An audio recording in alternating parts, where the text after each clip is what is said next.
The Texas Film Commission. Despite the delay on the contract and a few other things, we did move out smartly on other topics.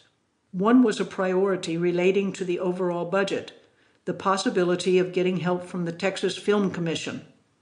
The TFC had a program that offers about 10% back of money spent in Texas for films that employed Texas residents as 70% of their cast and crew. This would have a huge beneficial impact on the budget of Revenging Kind, so I wanted to make sure that we qualified and applied for it. I was emphatic about this with Angel when he first came to Dallas, and we even put it in his contract.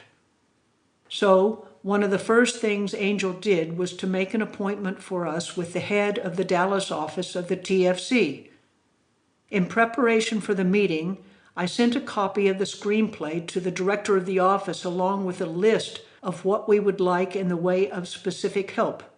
We wanted not only to qualify for and obtain the incentive, but also wanted help with film locations, a point of contact with the local police to answer questions related to authenticity, and contacts to get necessary permits. We knew that there were others who had filmed in Dallas and wanted to make use of what we assumed were well-known procedures and contacts. We arrived at the TFC on the morning of our appointment and were greeted by two very somber, almost glum young men who showed us to a conference room. They sat with us and made polite but minimal conversation. They wouldn't answer many questions, telling us to await their boss who was running late. When the office director, Janice Birkland, finally bustled in and sat at the head of the table, she was scowling, clearly a bad sign. We made introductions, then she got right to business. She said that she had read the screenplay while she was on an airplane back to Dallas the day before. The look on her face was as if she'd just eaten something that tasted rotten. I was somewhat taken aback that she actually made a face, which I thought was unprofessional and judgmental.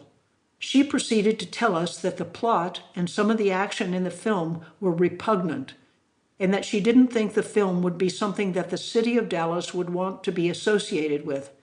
She was particularly put off by the fact that the rapist has his penis cut off in the film. I was shocked. Could it really be that the TFC was exercising censorship, trying to determine what the content should be of films made in Dallas?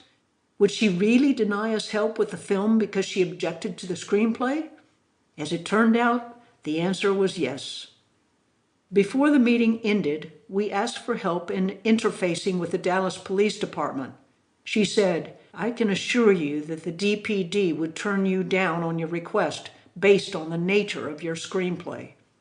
She proceeded to dampen our expectations of any help whatsoever, and especially the prospect of any financial help, regardless of whether we could meet the requirements of the TFC incentive program.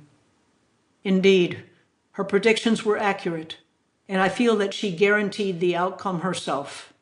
Early the next morning, we received word from the TFC that the DPD had declined our request to film outside their headquarters, to provide a point of contact for advice, or even to help us in any way whatsoever.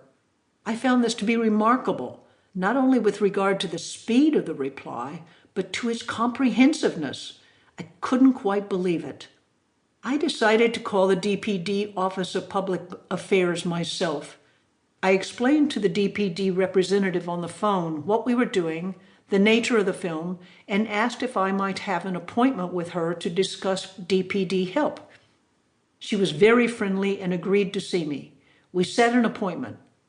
However, before that meeting could ever take place, it was inexplicably canceled, and my calls were no longer returned. I surmise, of course, that the nice woman learned of the opposition to our project by the TFC.